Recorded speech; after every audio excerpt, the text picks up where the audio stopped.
Well, we've just watched Brighton put on a sensational second half performance in the Premier League today against Tottenham Hotspur, who were absolutely brilliant in the first half themselves.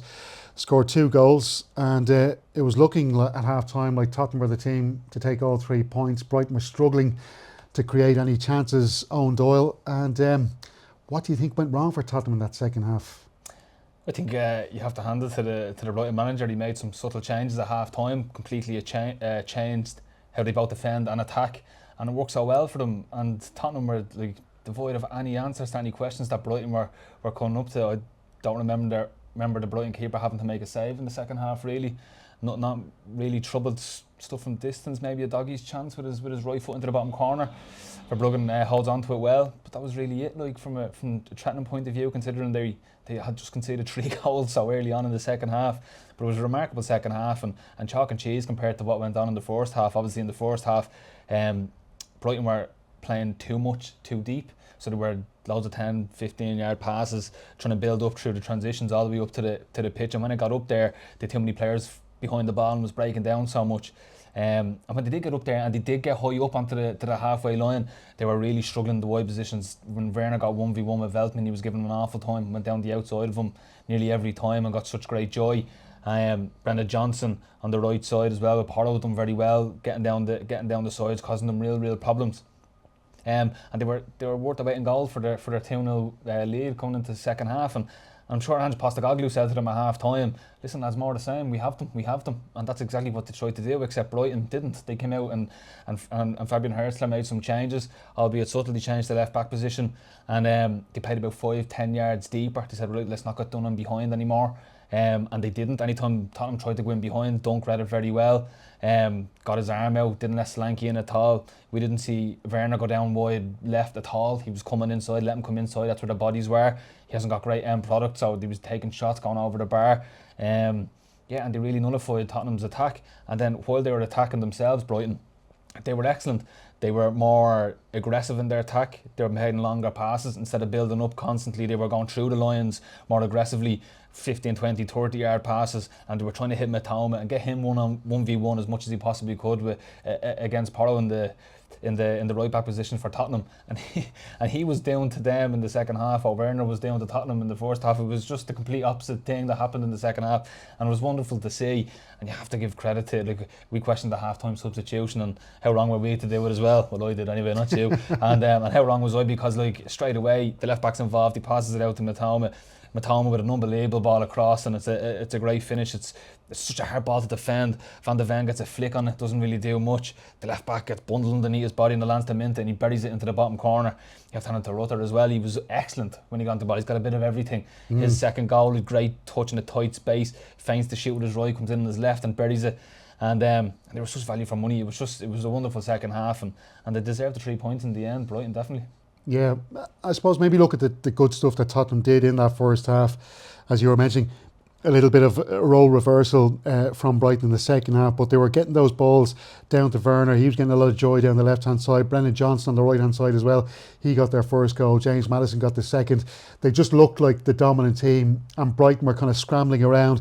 They also lost Adam Webster early on, I should say. Igor coming on for him, which is not easy for a team when you've got your game plan set out for the week and then you hit a bit of a speed bump like that. So it takes a bit of time for you to adjust. And Tottenham made the most of it. They seem to be getting overloads and seem to be outnumbering Brighton from a defence perspective. Oh, absolutely, yeah. And obviously when Webster went off, it was more than just a change of Igor coming on. Dunk ended up going over into Webster's position and Igor into his position. So ultimately 2 positions there. Both centre halves ultimately changed from what they would have been working on all week, going into the game. But and they really struggled. I was worried for Igor. Came on, he got booked maybe 5-10 minutes into coming on. I was thinking, oh God, he's going to be on a tightrope here for the rest of the match. Very comfortable, no bother at all. He dealt with it very well from the second half on.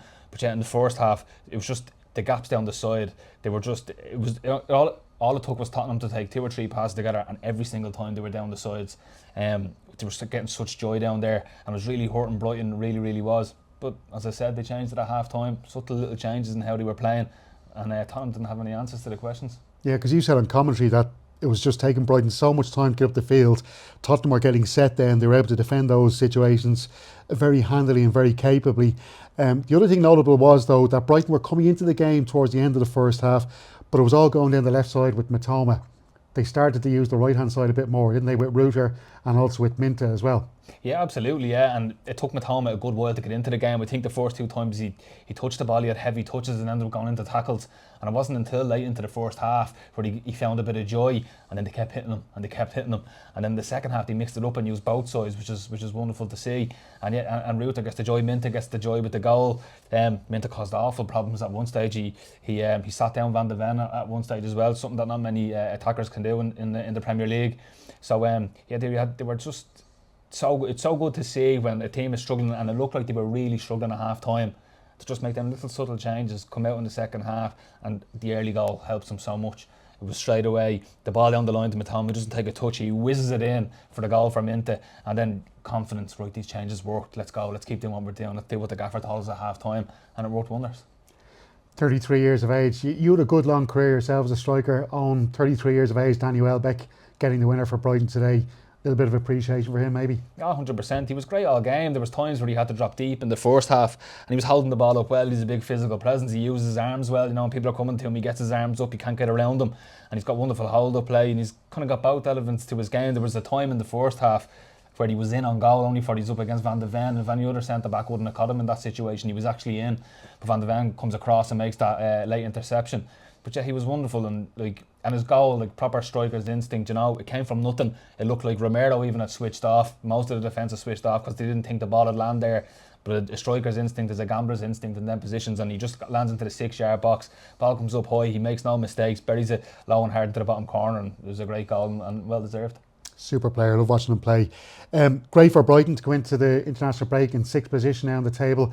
After that winless run, that's not a bad position to be in now at this stage of the season. Winless, but their first defeat was only against Chelsea last week, so it wasn't all that bad, you know. And sometimes a team needs a defeat to see how they react, and they reacted very well today. They didn't for the first 45 minutes, but as I said earlier, them little changes at half time, that'll give them such confidence now. No matter what they go and face for the rest of the season, if they're 2-0 down against the so-called superior team, they know they have it in them to come back and go get the 3 points. So that game will have huge benefits to them going forward, and the manager will learn so much from it. Now, I'm not saying by any means that Ange Postecoglou should be under pressure after a result like this, because they did go to Old Trafford last week and win 3-0. But let's put it into perspective. The second half of last season wasn't great from Tottenham. Last week they go to Manchester United, but you know, is a win at Old Trafford, albeit 3-0 win, and maybe they should have won by more. Is that the big win that it would have been maybe 10 years ago? He rested so many players. There was only 4 players that started against Ferencváros in Budapest that started today.